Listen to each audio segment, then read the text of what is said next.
Okay, so I went to the thrift store a couple weeks ago and bought chess books. Now, all of those books were inexpensive.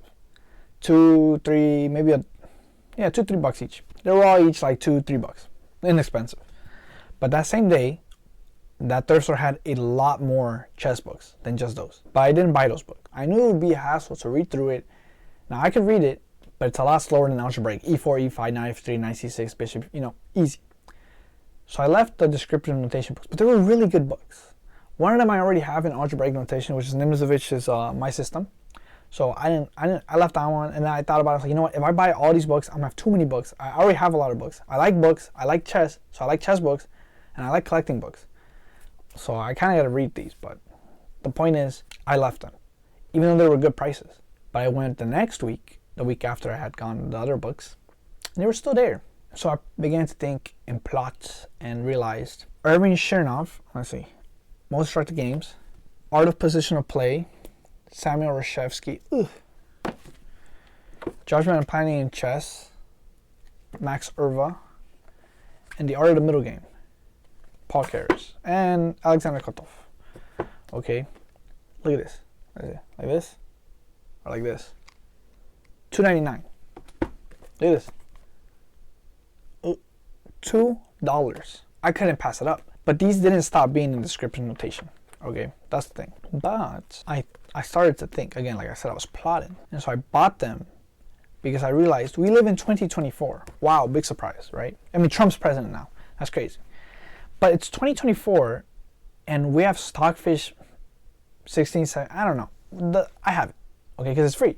So it's not like, oh, I stole it. No, it's free. If you didn't know that, it's free. You can go download it right now. But to download it and use it, you need a GUI. Or, well, you can do it in the what's it called? The console. But I don't recommend that. I recommend Arena Chess. It's a GUI, graphical user interface, for chess, where you can play PNGs. Yeah, PGN is the picture. PNG's portable note. Oh no, PGN. Portable game notation. Yeah, PGN. Because there's SID for your SCID for your phone, which you could also do, or your tablet. But the point was, if you get Chess Arena, or this is how I thought about it. If I get Chess Arena, which I already have, Stockfish, which I already have, load it up, have an engine, I can run games, analyze them, perfect, and then find the PNGs of all the games in these books. Because again, the most instructive games of chess ever played, they're going to be by the best players, because obviously they're 62 masterpieces of chess strategy. And I mean, even the first game is by Capablanca versus Tartakower, 1924 in New York, Dutch defense. And so I'm like, Capablanca's, well, he's a world champ for starters, or was, past tense. Third world champ after Lasker, Manuel Lasker, after Wilhelm Steinitz. Wilhelm Steinitz, Manuel Lasker, then Capablanca.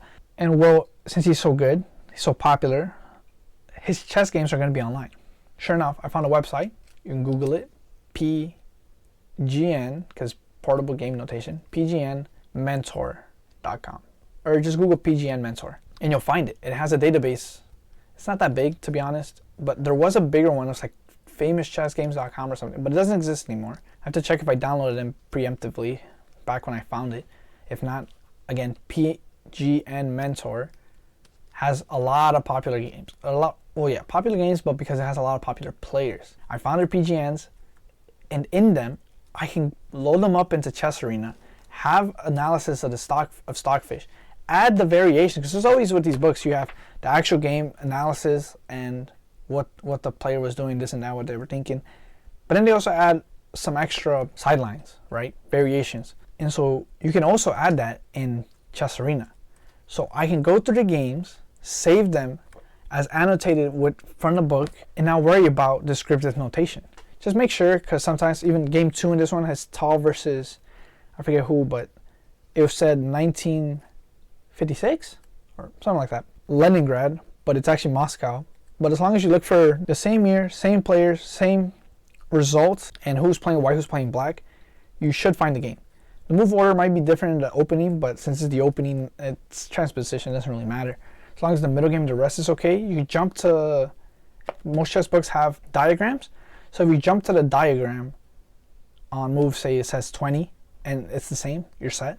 So that's how you'd find it, because the PGN has all the lists of all the games, which Chess Arena will open it up and then you can just search it.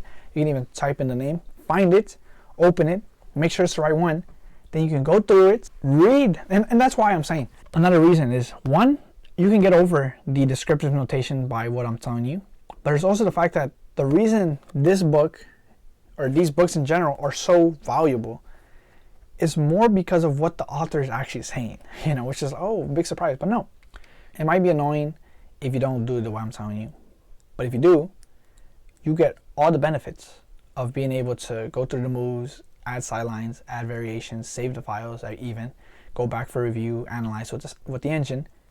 But the real, as Andras Toth, I am Andras Toth from, I think that's how you pronounce it for the last name, but he has his video series on the tier list of chess books, and he has a section called Worth Its Weight in Gold. And so when you have the ability to read these books easily, more efficiently rather, it's worth its weight in gold because of the advice, the tips, and the teachings of these really great players in their book. And really, that's where the value of these books come from the author saying why said move was a good move, why they didn't play this, and then you can even put in your own lines if you want to. But that's why if you ever find books in the thrift store or your local bookshop of used books, or if your grandfather gave you books that are old, or eBay even, and they're in descriptive notation, I would go ahead and tell you, go for it. If it's a good steal, it's a good book, even if it's a descriptive notation, it's probably still worth it as long as you actually do.